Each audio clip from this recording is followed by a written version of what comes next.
Algunas escenas de este programa se han grabado nuevamente.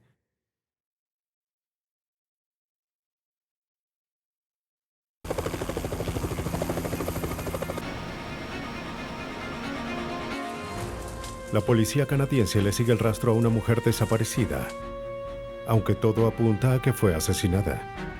Tiene que apoyarse en una sola hebra de pelo de un animal para probarlo. Cuando una mujer desaparece en Ohio, las sospechas giran en torno a su esposo. Lo único que necesita la policía es evidencia sólida. Un hombre es brutalmente asesinado en Missouri. Para atrapar al asesino, la policía tiene que armar el rompecabezas de sus últimos minutos de vida. A veces es evidente quién es el sospechoso, pero las pruebas son difíciles de hallar. Cuando la víctima carece de testigos, los científicos forenses tienen que transformar hasta la más pequeña pista en un testigo material.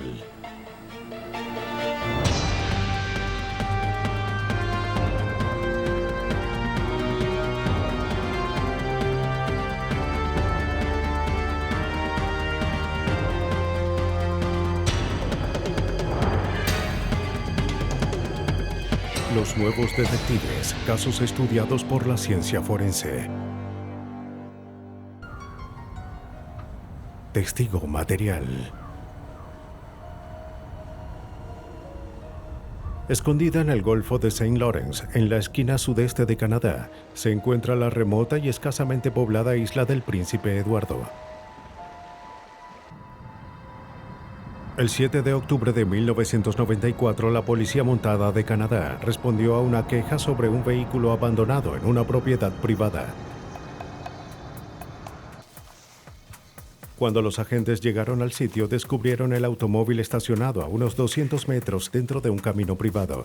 No tenía etiquetas visibles. 41 la base. Luego de revisar el número de identificación del vehículo, descubrieron que estaba registrado a nombre de una mujer, Shirley Duguay. 4AB69. La policía se llevó incautado el vehículo y luego intentaron localizar a la dueña. Pero al no contestar las llamadas de la policía, los detectives decidieron ir a su casa. Oficial de policía. En el lugar se encontraron con el padre de Shirley y con la niñera de sus hijos. Necesito que me digan... La noticia del vehículo abandonado los preocupó. Hace algún tiempo que no tienen noticias de ella. ¿Está segura? Estoy segura. La niñera afirmó haber visto a Shirley, de 32 años y madre de 5 niños, hace 4 días cuando salió a hacer unas diligencias. Asegúrate de que se coman el cereal. Nunca mencionó a dónde No te iba. preocupes, regresaré pronto. Adiós. Se despidió y prometió estar de vuelta en pocas horas. No quiero que él se quede con los niños. Para el inspector de la policía montada, Alphonse McNeil, la historia levanta sospechas. Estar con los niños. Le preguntamos por qué no la habían reportado como persona perdida. Nos dijo que tenía miedo de que su ex concubino, Douglas Beamish, el padre de los 3 niños más pequeños, pudiera llevárselos si los servicios sociales se enteraban de que estaba perdida. Así que ocultaron la información esperando poder encontrarla. Para los investigadores, el tiempo de espera había terminado. Temiendo que Shirley hubiera sido lastimada, la policía procesó el vehículo abandonado en busca de pistas. Lo que descubrieron era desalentador. Docenas de pequeñas manchas marrones resultaron ser manchas de sangre. Un patrón de manchas apenas visible en el parabrisas y un par de manchas más grandes en los asientos fueron consistentes con alguien que recibió un puñetazo o fue golpeado con fuerza. Había sangre en el vehículo y Shirley Duguay llevaba 4 días desaparecida. Nuestra preocupación es que hubiera sido atacada dentro del vehículo. Los investigadores regresaron al lugar donde hallaron el vehículo abandonado. Durante horas intentaron hallar rastros de la mujer sin resultados. Luego, a 500 metros del lugar del descubrimiento, los investigadores encontraron algo. Era una almohada con lo que parecían ser manchas de sangre. A corta distancia descubrieron una camiseta ensangrentada. También encontraron una pala en las cercanías. Todos los hallazgos apuntaban a un homicidio. La pala llevó a la policía a pensar que Shirley estaba enterrada en las cercanías. Pero a pesar de una búsqueda minuciosa, no encontraron el cuerpo de la víctima. Después, la policía fue a hablar con la persona que más tenía que ganar con la desaparición: su ex concubino y el padre de 3 de sus hijos. Nos gustaría hacerle unas preguntas si no le molesta. Douglas admitió que su relación fue problemática y se dio cuenta que la familia de Shirley probablemente lo culparía por su desaparición, pero insistió en no saber nada al respecto. Él y Shirley resolvieron sus problemas por el bien de los niños. Afirmó haberla visto hace menos de una semana. Bien. Tuvo problemas con su automóvil y Shirley se ofreció a llevarlo al lugar donde trabajaba como obrero de la construcción. De camino al trabajo conversaron amenamente sobre los niños y planearon seguir hablando más tarde. Lo dejó en la construcción y se despidieron. No supo más desde entonces. Douglas sintió que algo molestaba a Shirley. Pensó que tal vez fue a visitar unos amigos en Toronto. Pero allá tenían tiempo sin tener noticias de ella. Policía montada, es el inspector McNeil. Entonces la policía recibió una llamada. ¿En la calle Norte? Se trataba de una mujer que había seguido el caso en los medios y creía tener información importante. La mujer afirmaba que más o menos en la fecha que ocurrió la desaparición, estaba conduciendo por la carretera Allen a unos 20 kilómetros de distancia del lugar donde encontramos el vehículo abandonado, cuando vio un automóvil muy parecido al de Shirley. Estaba oscuro y vio a 2 personas a un lado de la carretera, un hombre muy alto y una mujer pequeña. Al parecer estaban peleando y no sabía si la fue a buscar o si solo la dejó. Estamos aquí. La mujer no estaba segura de haber visto a Shirley Duguay. Sin embargo, la información fue suficiente para que la policía revisara el área donde la mujer había visto a la pareja. Pero para poder cubrir todo el terreno tuvieron que pedir ayuda. Y el personal del ejército canadiense aceptó participar. Luego de buscar por varios días, no encontraron nada. Pero poco después encontraron algo fuera de lugar. Un grupo descubrió una bolsa de plástico.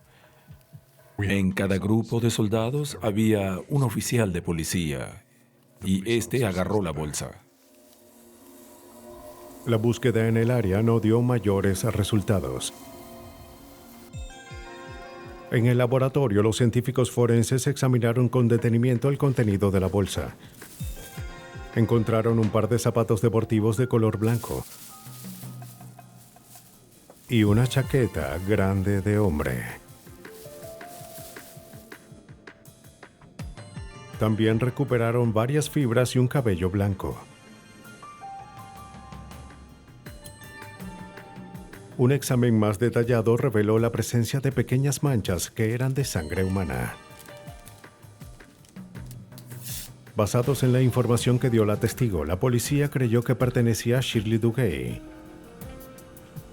Ahora necesitaban probarlo. Pero había un problema. No teníamos acceso a Shirley, así que teníamos que encontrar un perfil de ADN. Utilizamos una técnica llamada paternidad a la inversa. Tomamos muestras de su padre, su hermano y sus 2 hijos. Aunque el ADN es único para cada persona, existe una semejanza entre las personas de una misma familia. Tras comparar los perfiles genéticos, los científicos concluyeron que la sangre hallada pertenecía a Shirley Duguay. Aunque el paradero de la madre de 32 años seguía siendo incierto, la evidencia sugería que había sido víctima de un crimen violento. La policía de la isla del Príncipe Eduardo continuaba la búsqueda de Shirley Duguay, de 32 años y madre de 5 niños.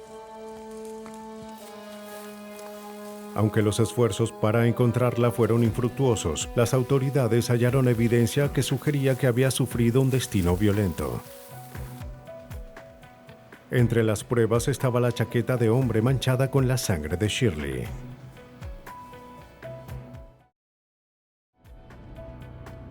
Buscando pruebas sobre quién querría lastimar a la joven madre, los oficiales de la policía montada interrogaron a los amigos de Shirley. Todos concordaron en que el ex esposo de Shirley, Douglas Beamish, estaba involucrado en la desaparición. ¿Sí la estaba siguiendo? Es posible, no estoy segura. Shirley estaba saliendo con alguien, y eso había encolerizado a su posesivo y celoso exmarido. Ahora que estaba saliendo con Además, alguien más, Douglas su ex la Beamish estaba tenía un molestando. historial de violencia. ¿Cuándo fue la última vez que los vio? Pero la amiga no recordaba si Douglas tenía una chaqueta como la hallada con las manchas de sangre de Shirley.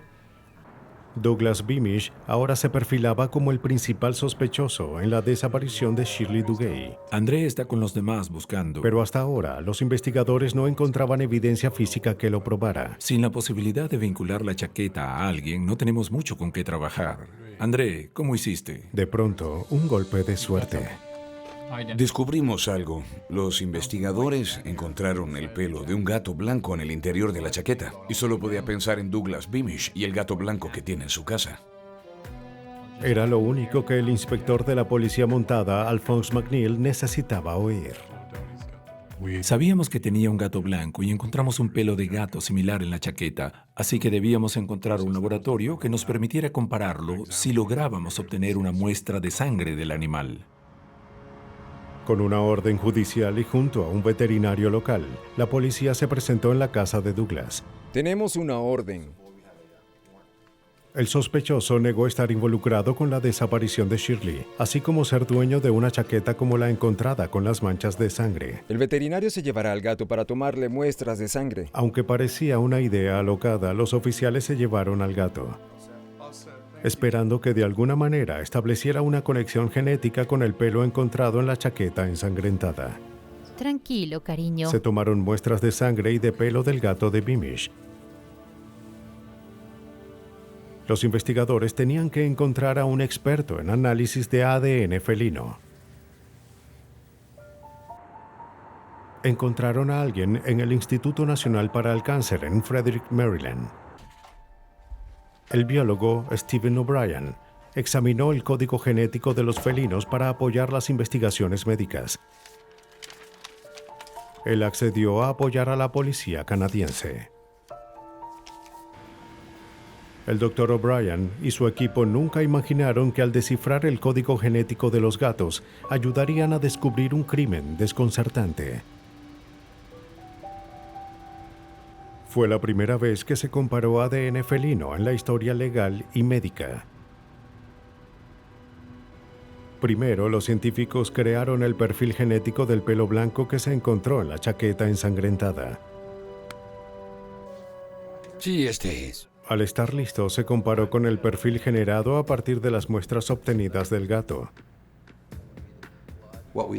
Lo que descubrimos fue que el genotipo era idéntico en ambas muestras, así que estábamos seguros de que el pelo encontrado en la chaqueta pertenecía a un gato y con el mismo genotipo del que estábamos analizando. Aunque los científicos estaban confiados con los resultados, no tenían una certeza absoluta.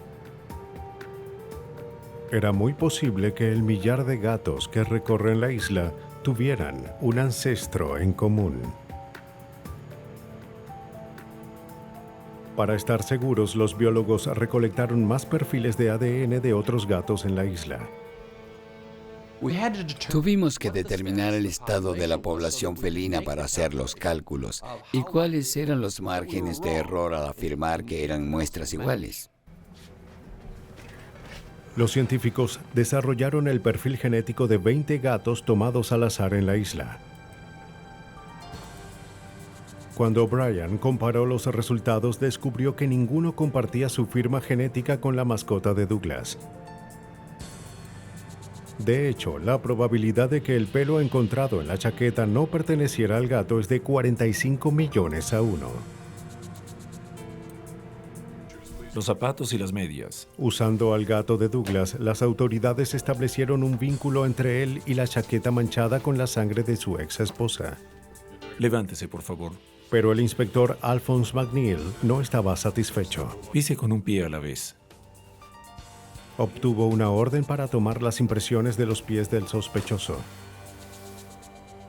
Bien, ahora camine, un pie a la vez. Esperaba poder vincular al sospechoso con el par de zapatos deportivos blancos encontrados junto a la chaqueta.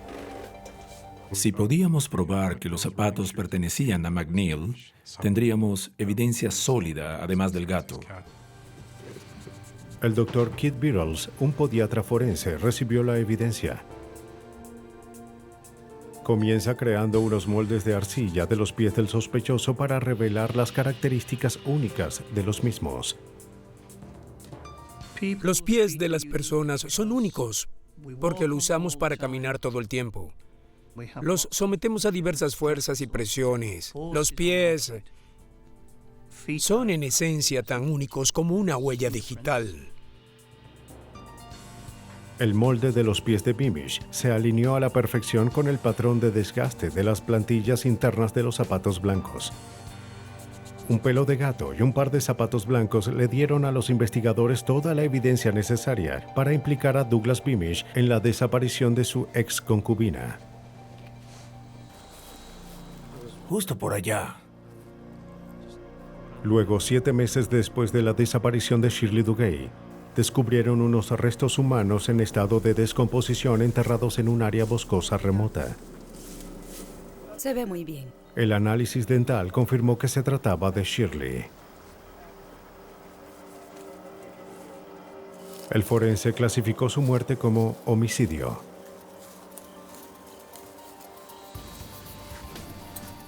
Poco tiempo después, Douglas Beamish fue arrestado y acusado de homicidio en primer grado. Los investigadores creyeron que Beamish no pudo soportar que Shirley saliera con otro hombre. Ya te dije que necesitaba más tiempo. De alguna manera logró manipular a Shirley para que lo llevara en su automóvil a un lugar remoto. Estás comenzando a asustarme. Ahí golpeó a su ex concubina hasta matarla. Enterró el cuerpo en un lugar alejado y abandonó el automóvil. Douglas Beamish fue hallado culpable de homicidio en segundo grado y sentenciado a cadena perpetua. Ningún lugar es inmune a los crímenes violentos, e incluso los pueblos más amigables tienen sus problemas.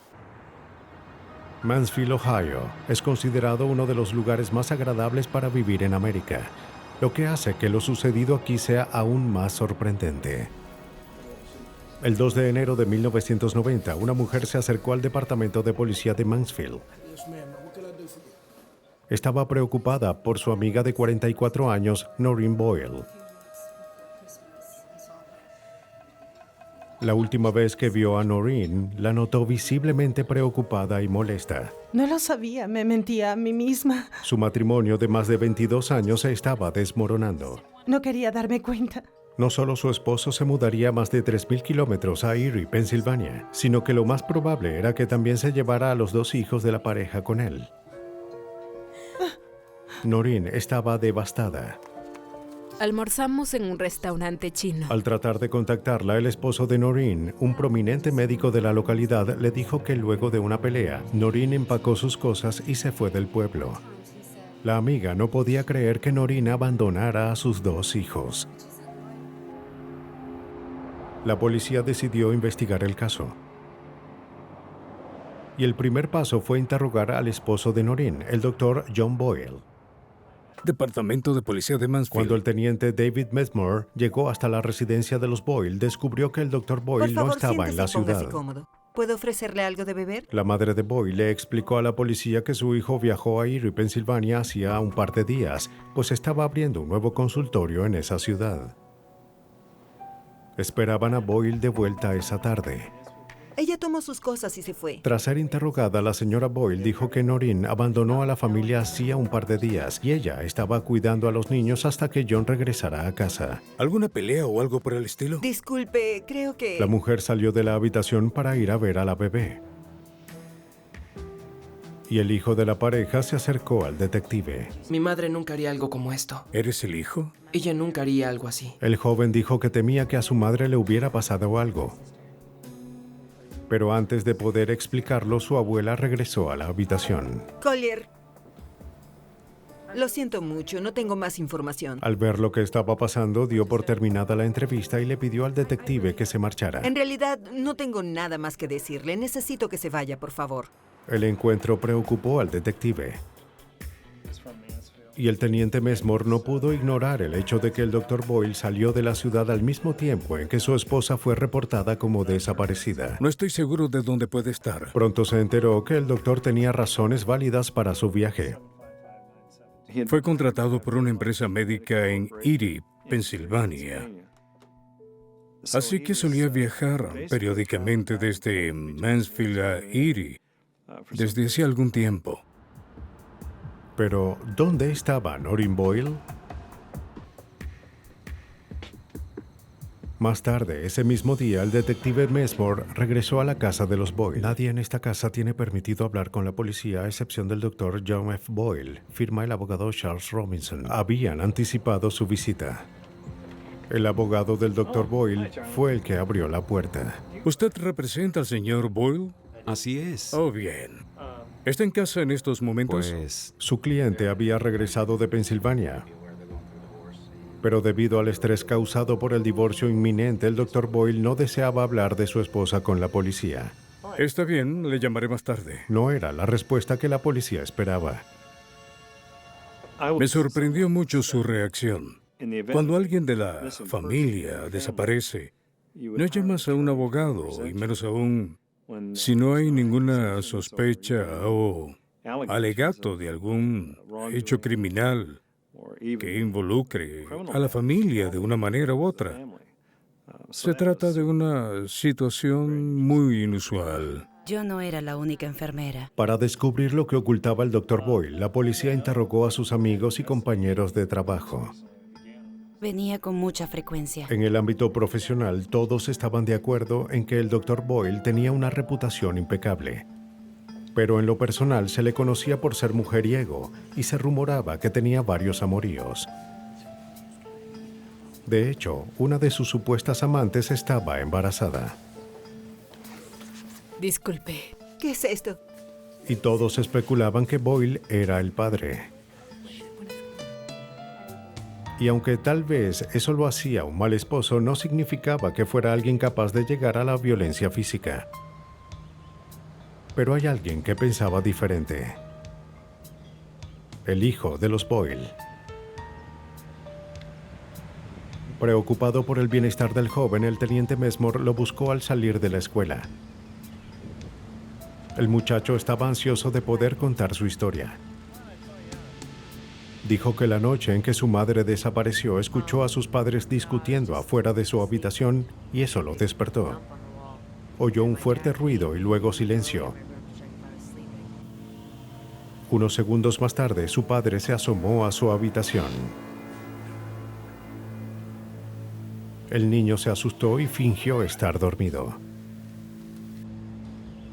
A la mañana siguiente, su madre había desaparecido. Su padre le dijo que ella solo había empacado sus cosas y se fue. Pero él no podía creer que su madre se fuera sin despedirse. ¿Hablaste de esto con tu padre? Dime. Aunque la policía no poseía evidencia de un crimen, tuvieron la idea de que el ruido que oyó el hijo de los Boyle fue el sonido de su madre siendo atacada. O algo peor. La policía de Mansfield, Ohio, continuó la búsqueda de Noreen Boyle. Ahora, pensaban que su esposo estaba de alguna manera involucrado. Aunque la policía no poseía evidencia de que hubiera cometido un crimen, pudieron conseguir una orden de allanamiento para buscar en la residencia de los Boyle.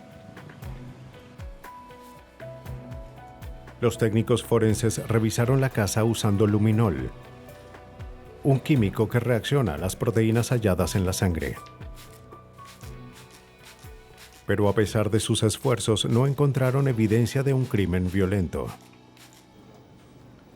En búsqueda de más evidencia, los investigadores contactaron a las autoridades de Erie, Pensilvania, donde el Dr. Boyle estaba terminando de preparar su nuevo consultorio. Hola, Departamento de Policía de Mill Creek. Los detectives de Pensilvania localizaron a una vendedora de inmuebles que recientemente había vendido una casa al Dr. Boyle y a una mujer embarazada que se presentó como su esposa. La vendedora recordó que el Dr. Boyle se mostró particularmente interesado en el piso de concreto del sótano de la casa. Comentó que estaba ansioso por removerlo y construir un salón de juegos para los niños. Y por aquí están las ventanas y... Acordó pagar el precio de venta completo con tal de tomar posesión inmediata de la casa. La vendedora le entregó el contrato, el cual fue firmado por él y su esposa. Lo que haga falta. Las autoridades de Pensilvania le enviaron una copia al teniente David Messmore.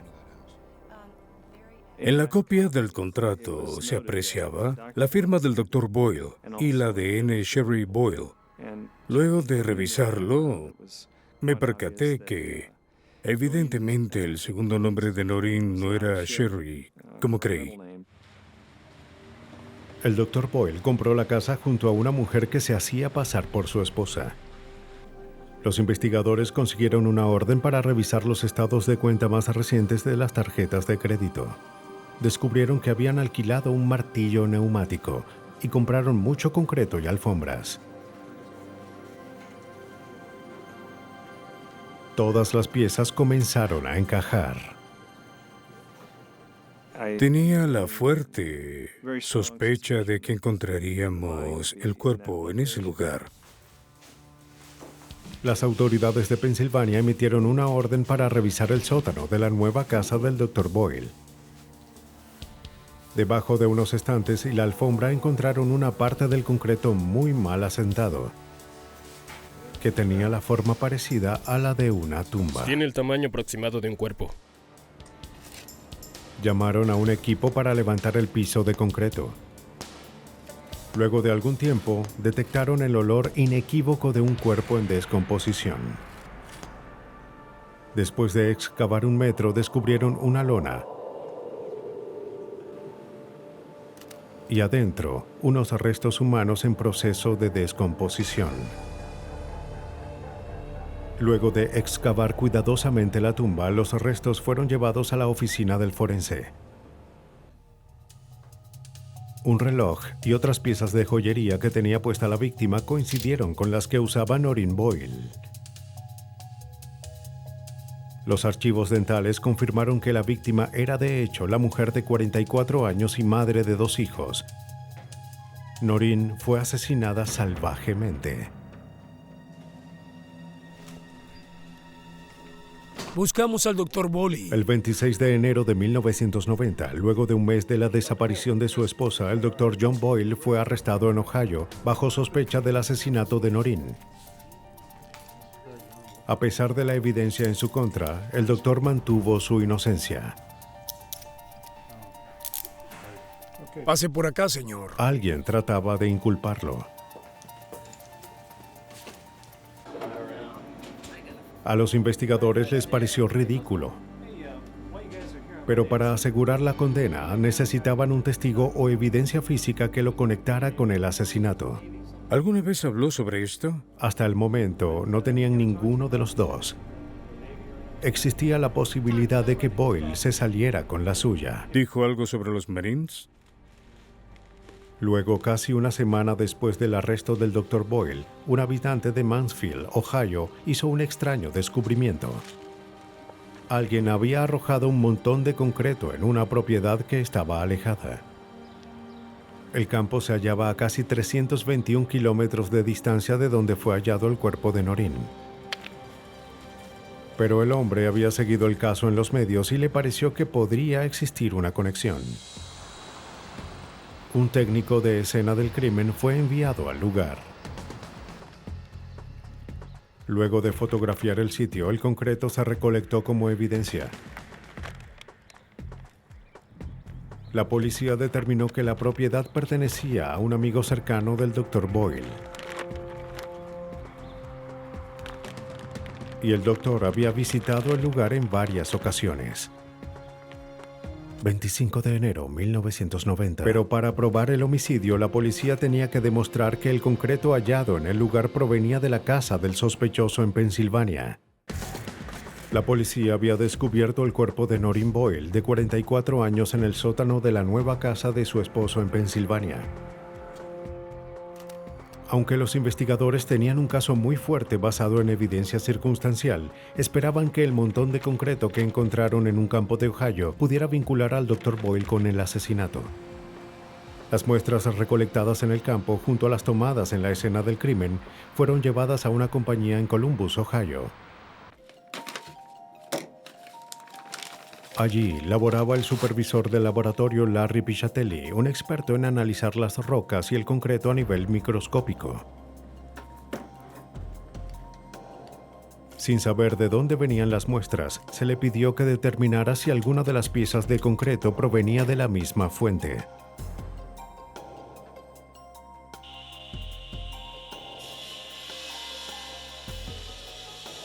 Para analizar la estructura interna del concreto, las muestras se cortaron de forma longitudinal usando una sierra con punta de diamante.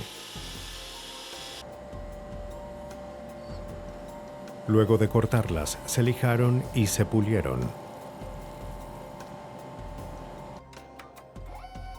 Luego Piscitelli las pasó por un poderoso microscopio. El concreto es una mezcla de piedras, gravilla y arena y un llamado agregado unidos por una pasta de cemento y algo de aire.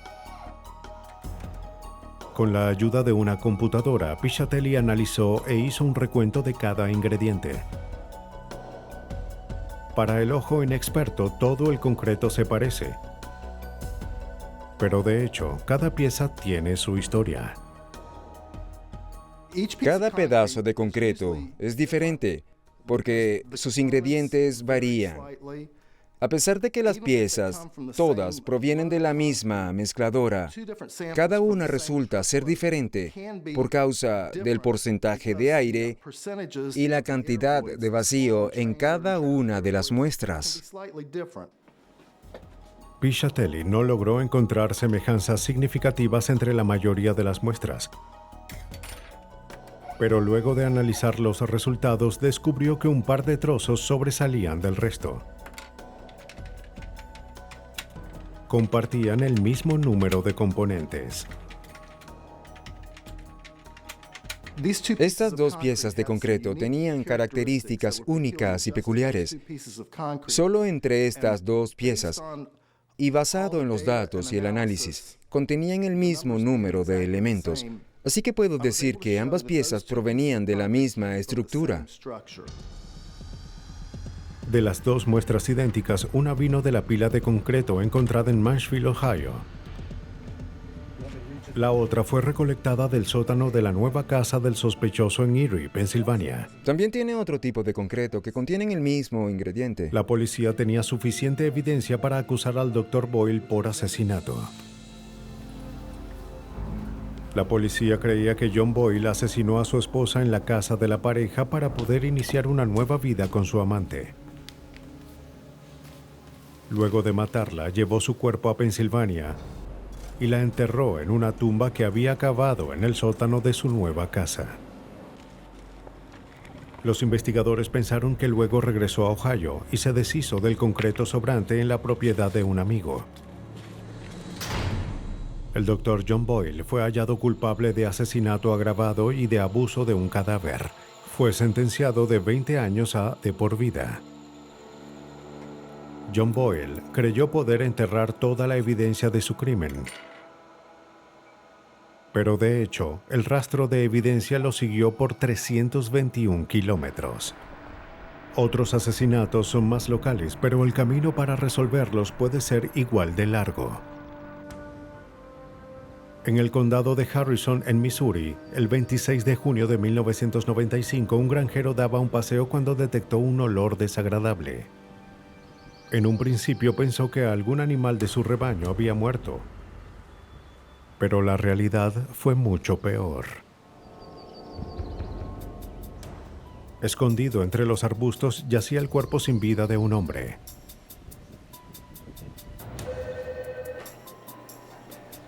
¿Oficina del comisario? Luego de recibir la llamada de emergencia, el caso fue enviado al Escuadrón de Crímenes Mayores, un grupo de agentes de la ley de varias jurisdicciones aledañas. Josh Mark, el jefe de policía de Bethany, fue uno de los primeros en llegar a la escena. Al llegar no sabíamos cuál podía ser la identidad de la víctima. No había manera de identificar el cuerpo en ese momento. Pero la causa de muerte es evidente. Le habían disparado varias veces. La policía recuperó una caja vacía de municiones. Y a unos metros de distancia encontraron unos cartuchos de escopeta usados. Al llegar, el alguacil del condado de Grundy, Brett Cohn, creyó reconocer a la víctima. Dijo que se trataba de un residente de la localidad llamado Al Pinaker. Luego de ver el cadáver, pensé que podría ser Al Pinaker. Había lidiado con él anteriormente en el condado Grundy. No podía estar seguro, pero eso fue lo que pensé. Sin estar seguros de lo que era evidencia o desperdicios, los investigadores recolectaron numerosos objetos esparcidos por el lugar. Encontramos esto. Encontraron y recolectaron un pequeño reloj de plástico. En la parte de atrás hallaron un trozo de adhesivo con fibras de plástico pegadas a él. También encontraron una tira de cuero marrón en el medio de la carretera. La policía esperaba que entre todos esos desechos se encontraran las pistas para explicar el brutal asesinato. En la autopsia, el forense confirmó que la víctima murió como resultado de varios disparos de escopeta calibre 12. Le dispararon 2 veces en la espalda y una en el rostro. Le tomaron las huellas a la víctima y fueron enviadas a la policía del condado de Harrison. Los investigadores solicitaron la tarjeta de huellas de Al Pinaker, que estaba archivada en el condado Grundy. Al compararlas con la víctima, descubrieron que eran idénticas.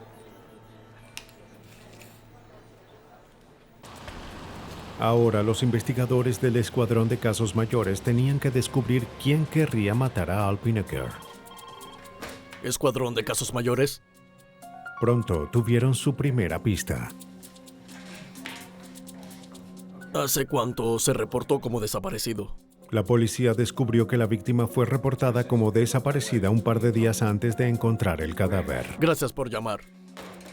El reporte fue hecho por su prometida. La policía concertó una entrevista de inmediato. La prometida de la víctima le dijo a la policía que ella y Al llevaban viviendo juntos un tiempo. Afirmó que lo vio por última vez unas pocas horas antes de su desaparición. Algo para refrescarte. Muchas gracias. ¿Necesitas algo de la tienda? Salió de su casa para hacer algunas cuantas diligencias. Bien, nos vemos luego. Al dijo que iba a cortar la grama y hacer unas cuantas tareas en la casa. No tenía planes de salir ese día. Eso fue hace 5 días. Ella lo estaba tratando de ayudar con un problema de drogas. Él trataba de hacerlo mejor para mantenerse alejado de sus amigos que la vendían. John Middleton. Entonces, ¿qué es lo que suele...? Ella sospechaba que él se había visto con alguno de ellos ese día. Al regresar a su casa, aquella tarde, una camioneta pasó a su lado. No vio a Al en el vehículo, pero sabía que le pertenecía a una pareja con la cual solía vender drogas. ¿Él estaba vendiendo drogas? Creyó que Al estaba agachado para evitar ser descubierto. Cuéntame más sobre las drogas. Mientras conducía... Al llegar a casa descubrió que Al y su escopeta calibre 12 no estaban. ¿Y la escopeta? Esta información proveyó a la policía de su primera prueba real. Muchachos, esto es lo que sabemos hasta ahora. Revisaron los antecedentes de la pareja, identificados como John Middleton y su novia Maggie Hodge. Middleton tiene un prontuario criminal extenso, casi todo relacionado con drogas. Estamos esperando esa información. Para descubrir por qué le harían daño a Al, la policía buscó a los socios conocidos de Middleton. Un informante lo describió como alguien muy inestable y violento. Hodges y Middleton. Afirmó que debido a los esfuerzos de la policía por desmantelar el tráfico de drogas en el lugar, John Middleton se había vuelto paranoico. Amenazó con matar a sus compañeros de negocios y descubría que cooperaban con la policía. Lo digo en serio. No hay problema. Nadie dudó de sus palabras. Todos le temían a John. Toda esta información llevó a la policía a creer que fue la paranoia de Middleton la que lo llevó a asesinar a Al Pineker. Y esperaban que entre los cartuchos usados y los demás desperdicios encontrados en la escena hallaran los medios para probarlo. La policía del condado de Harrison creyó que un vendedor de drogas del lugar y su novia fueron los responsables del brutal asesinato de Alfred Pineker, de 29 años. Para probarlo, los investigadores necesitaban conectar a la pareja con el lugar del crimen. Aunque se habían encontrado varias pistas, y la más prometedora era una caja vacía de cartuchos de escopeta, la etiqueta del precio indicó a los investigadores dónde fue comprada la caja.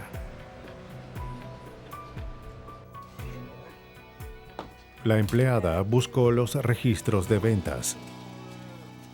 Déjenme ver. De acuerdo a los registros, varias cajas de cartuchos se vendieron ese día. Y este es. La encargada recordó a 2 hombres y a una mujer que habían entrado juntos para hacer la compra. Recuerdo que eran 3. No la primera vez. Pero ella recordaba algo más. Antes y después regresaron. Un par de horas después, 2 de los clientes regresaron a la tienda. La munición que no usaron, la devolvieron para un reembolso. La encargada no recordaba haber visto al hombre que vino con ellos. No.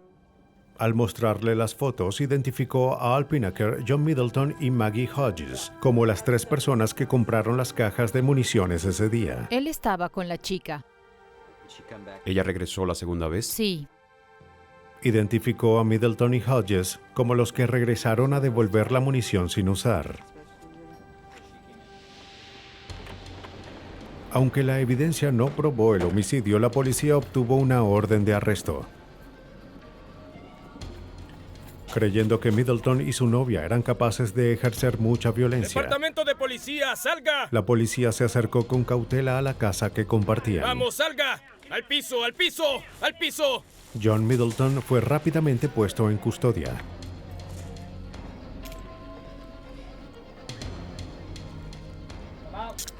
¿Qué está pasando? Momentos después, Maggie Hodges también fue arrestada.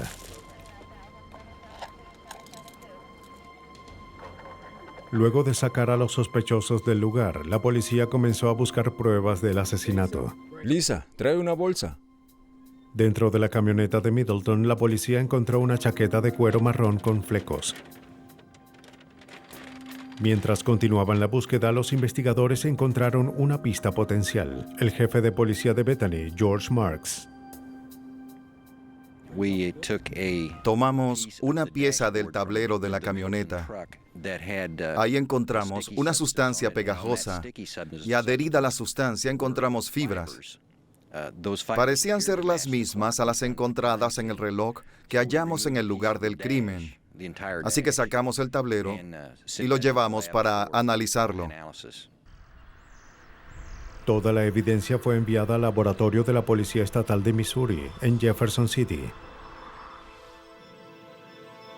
Ahí la criminalista Kathleen Green trabajaba en el caso. Casi de inmediato se percató de que los flecos de la chaqueta de cuero eran idénticos a la pieza de cuero marrón encontrada en el lugar del crimen. Revisé la chaqueta para ver si faltaba algún fleco y de hecho encontré un lugar donde no estaba. Luego comparé la punta del trozo de cuero encontrado en la escena del crimen con el área en cuestión para determinar si de hecho pertenecía a la chaqueta. Aunque las piezas encajaban, Green no podía afirmar categóricamente que la tira de cuero pertenecía a la chaqueta de Middleton. Decidió enfocarse en el reloj y el adhesivo encontrado cerca del cuerpo de Al Pinaker. Al comparar el adhesivo en la parte trasera del reloj con el encontrado en el tablero de la camioneta de Middleton, encontró muchas similitudes. Eran del mismo tamaño y color, ambos hechos del mismo tipo de material. Al unir los extremos arrancados de las dos piezas bajo un microscopio comparador, los examinadores pudieron constatar que encajaban. Luego examinaron las fibras encontradas en el adhesivo y se compararon con las halladas en la alfombra de la camioneta. La criminalista Jenny Smith encontró muchas consistencias. Pudimos determinar que las fibras encontradas en el reloj eran similares en su composición física y química a las encontradas en la alfombra del vehículo del sospechoso. Y fue así como pudimos concluir que la fibra hallada en el reloj provenía de ese vehículo. Al ser confrontado con la evidencia, Middleton no cooperó. Pretendes decirnos tu lado de la historia, pero todos sabemos lo que está pasando. Pero su resistencia no tuvo importancia. La policía había descubierto el motivo del asesinato. Hay que pensar esto un momento. Creo que el señor Middleton pensó que Alfred Pinaker quería denunciarlo a las autoridades y él no iba a permitir que eso sucediera.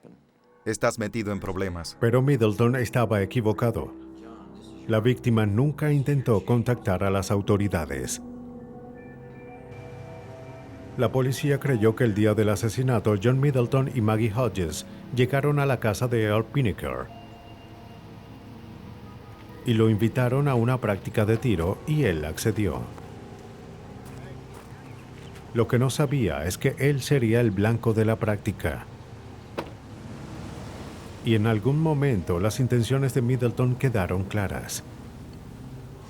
Comenzó una pelea dentro de la camioneta. Pinaker trató de escapar, pero no llegó muy lejos. John Middleton fue hallado culpable y sentenciado a pena de muerte. Maggie Hodges se declaró culpable y fue sentenciada a 50 años de prisión. Hay que tener un motivo y la oportunidad para cometer un homicidio. Y tener evidencia sólida para resolverlo. Cuando hay pocas pruebas, los expertos forenses proveen el conocimiento necesario para convertir un objeto ordinario en un testigo material.